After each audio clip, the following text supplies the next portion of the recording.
आज हम पढ़ेंगे व्युत्पत्ति यानी कि रचना के स्ट्रक्चर के आधार पर शब्द के कितने भेद होते हैं। तो स्ट्रक्चर या रचना के आधार पर शब्द तीन प्रकार के होते हैं। कितने होते हैं? तीन प्रकार के होते हैं। बार बार ये प्रश्न पूछता है कि रचना के आधार पर शब्द कितने प्रकार के होते हैं या व्युत्पत्ति के आधार पर शब्द कितने प्रकार के होते हैं। तो तीन प्रकार के होते हैं, जिसमें मैं आपको ट्रिक भी बताऊंगा कि कैसे हम पहचानेंगे। पहला हमारा जो शब्द है उसे हम कहते हैं ऋण शब्द। रचना के आधार पर जो पहला शब्द आता है वो है ऋण शब्द। ऋण को ही हम कहते हैं मूल शब्द।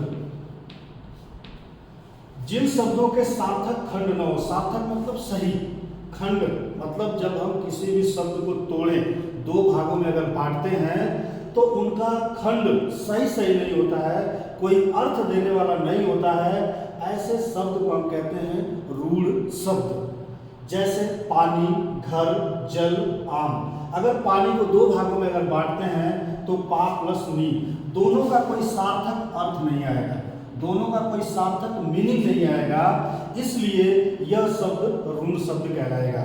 घर को अगर दो भागों में हम डिवाइड करते हैं, अगर इसका संधि विच्छेद करते हैं तो घ प्लस र, घ और र दोनों का जो अर्थ आएगा वह न के बराबर आएगा, यानी कि तोड़ने के बाद इनका जो अर्थ है वह नहीं के बराबर आता है, कोई अर्थ नहीं आता है, कोई भी सार्थक अर्थ नहीं मिल पाता है।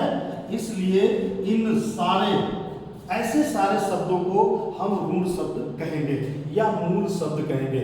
मूल शब्द का जब हम खंड करते हैं तो कोई भी जब खंड हो जाता है तो वह खंड बेकार हो जाता है, वह किसी काम का नहीं रह जाता है, कोई मीनिंगफुल अर्थ नहीं देता है, इसलिए इनको कहते हैं ऋण शब्द।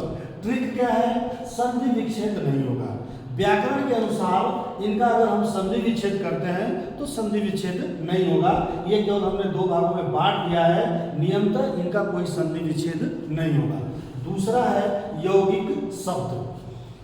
जो शब्द दो या दो से अधिक शब्दों के मेल से बनता है उसे हम कहते हैं यौगिक शब्द। यानी कि यौगिक शब्द का मीनिंग ही होता है योग।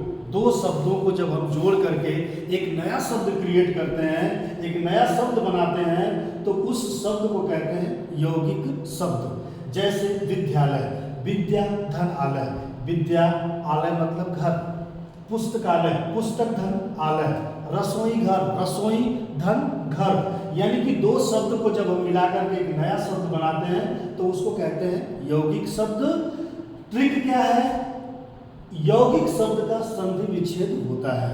व्याकरणिक नियमों के अनुसार यह संधि विच्छेद होगा, और यहाँ पे कौन सी संधि है? दीर्घ संधि। यहाँ पे कौन सी संधि है? दीर्घ संधि। आ धन आ इक्वल टू आ। तो इस तरह से ट्रिक यही काम करेगा कि यौगिक शब्दों का हमेशा संधि विच्छेद होता है और ऋण शब्दों का संधि विच्छेद व्याकरणिक नियमों के अनुसार नहीं होता है। तो फिर से एक बार जान लेते हैं कि दो शब्द अगर हम यौगिक शब्द को खंड अगर करते हैं, अगर इसको तोड़ते हैं तो इन दोनों शब्द का कोई ना कोई अर्थ आएगा, कोई ना कोई मीनिंग जरूर आएगा।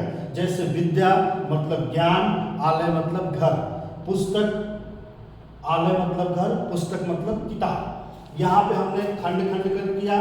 पा मतलब कोई अर्थ नहीं है, नी मतलब कोई अर्थ नहीं है, घ मतलब कोई मीनिंग नहीं है, र मतलब कोई मीनिंग नहीं है, ज ल आ म कोई मीनिंग नहीं है। लेकिन यहाँ पे हम जब संधि विच्छेद करते हैं तो इसका कोई ना कोई अर्थ, कोई ना कोई मीनिंग आता है, इसलिए हम इसको यौगिक शब्द के अंतर्गत रखते हैं। तीसरा रचना के आधार पे जो शब्द है उसे कहते हैं योग ऋण शब्द। वह शब्द जो दो या दो से अधिक शब्दों के योग से बनता है मगर एक विशेष अर्थ देता है। यानी कि दो शब्द को जब हम जोड़ देंगे तो दो शब्द को जोड़ने के बाद जो अर्थ आएगा एक विशिष्ट प्रकार का अर्थ आएगा, तो उस शब्द को हम कहेंगे योग ऋण। जैसे गजानन, नीलकंठ, पंकज, नीलांबर, पीतांबर, गोवर्धन, ऐसे शब्द इनको जब हम खंड करते हैं तो गज आनन, यानी कि गज के समान आनन वाला या हाथी के समान है जिसका मुख, तो तीसरा मीनिंग आता है गणेश जी। नीलकंठ, नीला है कंठ जिसका, अर्थात शिव जी। पंकज, पंख में जो उपजे, अर्थात कमल। ट्रिक क्या है, जितने भी बहुव्रीहि समास, जब हम समास पढ़ते हैं उस समास में एक समास आता है बहुव्रीहि समास। बहुव्रीहि समास का जितना भी एग्जाम्पल होगा, उदाहरण होगा, वह योग ऋण के अंतर्गत आता है। एक बार फिर समझ लेते हैं। योग ऋण शब्द वह शब्द है जो दो शब्दों के मेल से बनता है। अंतर केवल यह है कि यह विशिष्ट अर्थ देता है और यह विशेष अर्थ नहीं देता है। यह एक तीसरा मीनिंग देता है, एक तीसरा अर्थ देता है, और यह सेम टू सेम या हुबहू अर्थ देता है।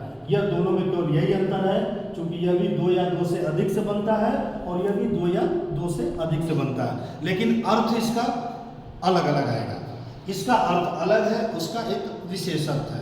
इस तरह से व्युत्पत्ति या रचना के आधार पर हमने जो तीन शब्द पढ़े, एक ऋण शब्द, एक यौगिक, एक योग ऋण, दोनों में अंतर क्या है? ऋण शब्द को जब हम तोड़ते हैं तो वह मीनिंगफुल नहीं होता है, उसका कोई भी अर्थ नहीं आता है। यौगिक शब्द को जब हम खंड खंड करते हैं, जब उसको तोड़ते हैं शब्द को, तो इसका जो मीनिंग आएगा वह एक्यूरेट, एक सार्थक, एक सही मीनिंग आएगा। योग ऋण दो शब्दों से बनता है, जब इसको हम अलग अलग करते हैं तो यौगिक शब्द के तरह वह अर्थ न दे करके एक तीसरा, एक विशेष अर्थ देता है, इसलिए इसको कहते हैं योग ऋण शब्द। इसको एक बार फिर से रिवाइंड करेंगे, पुनरावृत्ति एक बार दोहराएंगे, दोहराने के बाद स्पष्ट हो पाएगा कि यह जो व्युत्पत्ति और रचना के आधार पर जो यह शब्द के भाग हैं कितने विशेष हैं।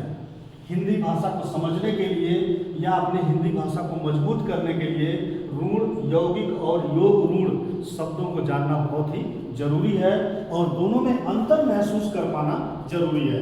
मैंने ट्रिक भी दिया हुआ है, एक में संधि विच्छेद होगा, एक में संधि विच्छेद नहीं होगा जिसको ऋण शब्द कहेंगे, एक में संधि विच्छेद होगा जिसको हम यौगिक शब्द कहेंगे, और एक में बहुव्रीहि का उदाहरण, बहुव्रीहि समास का अगर उदाहरण मिलता है तो उसको हम कहते हैं योग ऋण शब्द। तो इस तरह से हमने बड़े आसानी के साथ और बड़े कम समय में व्युत्पत्ति के आधार पे तीन शब्दों को हमने पढ़ लिया। ओके, धन्यवाद।